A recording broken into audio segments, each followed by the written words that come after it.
Hey! So today I'm doing a quick little video on breakup advice because towards the end of the summer it's rebound season and I've gone through quite a few breakups, and I also am usually the one that my friends come to if they need advice for something, especially pertaining to relationships. So these are just a couple of things that I like to keep in mind whenever I'm going through a rough time. Um, and I just thought I would share it because I think it's pretty useful, and they've always helped me, or the people that come to me to ask for advice. So my first thing is to know the difference between being familiar with somebody, and being happy with somebody, because there's a really huge difference between that, and we can get so confused between the two of them. So to me, when I'm familiar with somebody, it's I'm used to them, and maybe I'm like scared to leave them. That's what I think of when I think of being familiar with somebody. That it's a familiar feeling, that it's not in the unknown. You know how this person is, you know how they work, and you have feelings for them for a long time. But that's not to necessarily say that you're happy. Because when you're happy, I like to, if I'm in a relationship with somebody, of course you're going to have your ups and downs, but I would like to be happy, or I would consider myself to be happy at least like 80% of the time, if not 100%. But that's unrealistic. Um, so if you just get to know like your own patterns and know how you feel in this relationship with the person that you're dating, like, don't just keep going back to them because they are what you know. Keep going back to them because they make you happy and because it's worth it, not just because you're scared of finding somebody else or you're scared of them being out of your life. Even if they're like an unhealthy or toxic person from you, you just have to be able to do that. Otherwise, you're just stringing on a relationship that has little to no meaning left, that is just going to end up draining you as opposed to benefiting you like a relationship should. Um, so the second one is know what healthy is to you. Like, if the person keeps playing games with you, if the person is threatening to hurt themselves over you, if the person grows a huge dependency on you or you grow a huge dependency on them, that's no good. Of course, in a relationship, there should be some type of dependency, but honestly, if it grows towards the you need to be talking to them every second of the day, you need to rely on them for all of your happiness. You put them over anybody else in your life. It's like it's hard not to do that sometimes, and it is, and I've been there and I've done that. But I don't regret it because I learned from it, but I feel really awful about it afterwards because I realize what I was doing and how I held this person even above myself and would push my problems away in order to help them, but realize that that was just creating an overall bigger issue. And I think that that's really important. And I think that just because we're teenagers doesn't mean that our age should invalidate the type of relationships that we're in, because this is such a crucial time to kind of experiment with love and what we're comfortable with and what we like. And, it's so many people just brush it under the rug and don't think of it as such a big deal because they're like, well, you're not marrying this person, because realistically you're not most of the time. But this is such an important age, this is where love kind of forms for most people, and like what their idea of it is. And it can really fuck you up if you're with the wrong person, and it stays with you for a while. Okay, that's that. But one thing that we tend to forget to do is to breathe.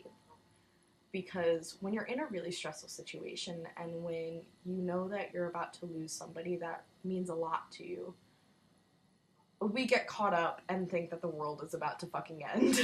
But it's not, because you have a shit ton of people behind you that love you and care about you. And even the person that you're breaking up with, like, obviously they're still gonna care about you. They're gonna love you, maybe in a different way. But, you just really have to breathe. Like, inhaling all the way in, it just helps bring you back to the fact that, like, you know, you're alive, you're living, everything is gonna be okay. And even though one door closed, you know, a bunch of others open. And that's super cliche, but it's true. It's like, even though this person, you know, it pains, it would pain me to think of like, okay, well, great, now that person is gonna fall in love with like a shit ton of other people, like, what's gonna happen to me? But then it's like, well, you also get to fall in love with a bunch of other people and, you know, get to know everybody, and there's so many opportunities. It's like, it's not like the end of your life, even though it kind of feels like that for a little bit. And let yourself feel like that. Let yourself go through the motions of the ocean. Like, if you need to take a night to go on a drive on a highway and just scream as loud as you can. Like, my favorite thing is learning all the lyrics to, like, my favorite rap song and then, like, feeling like a bad bitch when I can recite every single lyric when I'm really upset. When it's like super cold outside and, you know, you just feel the wind hitting. It's nice. I recommend it for everybody. But yeah, you really do have to breathe and just kind of take yourself back to, you know, what's actually happening around you. And that kind of brings me to my next piece of advice is you gotta stay realistic.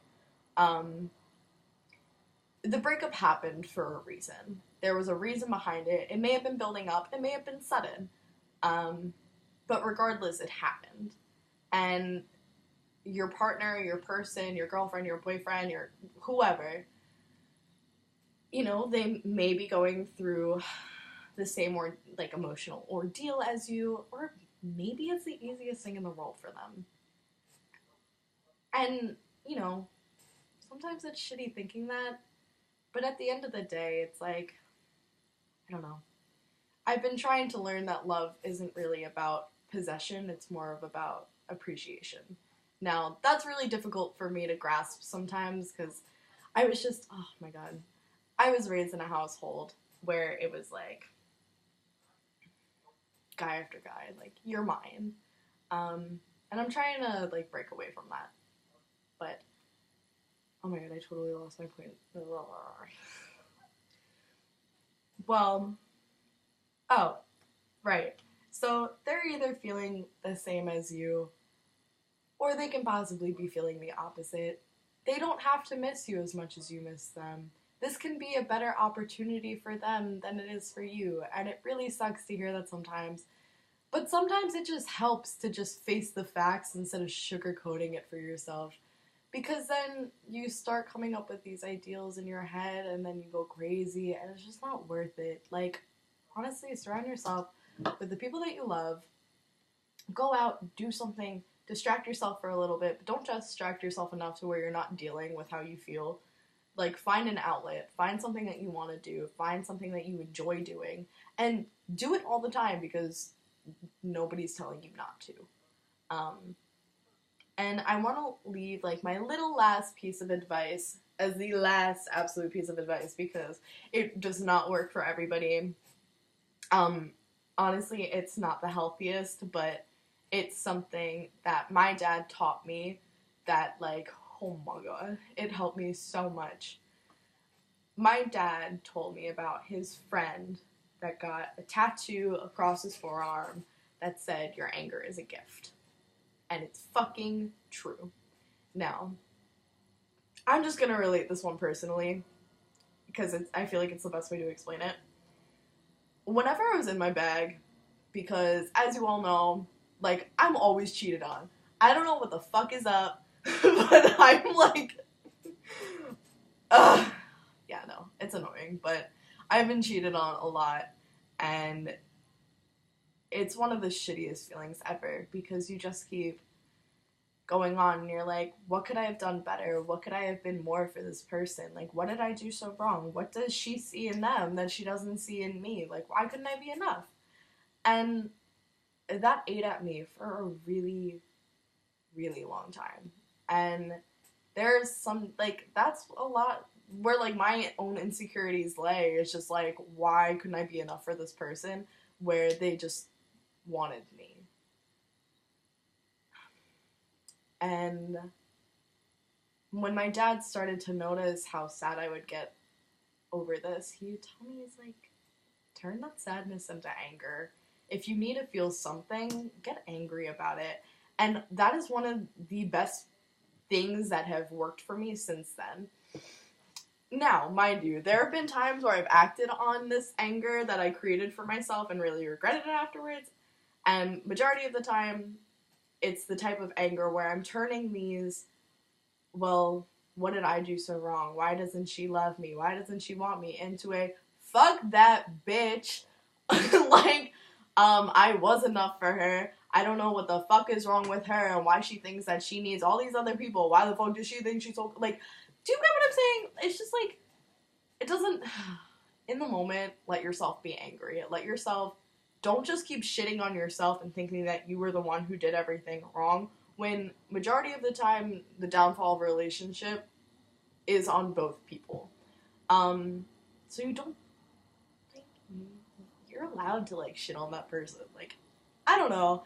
I think that to an extent, you're allowed to be angry, and you're allowed, you know, to be mad at them and to be mad at certain situations. And if you don't really feel like being upset with yourself sometimes, think about something really dumb that they said and just focus on it. Like, one time, one of my exes, I was, like, starting to get pudgier, and she was, like, really packing on the pastas, though. And, like, to this day, if I'm ever, like, just upset, I just think about that, and I'm like, bitch told me I was packing on the pasta. Like, who the fuck says that to their girlfriend? You know what I mean? So, like, I wouldn't act on it, though, because when you act on anger and when you call them and have the girl that you like leave them a voicemail that says, hey, can I fuck your ex-girlfriend?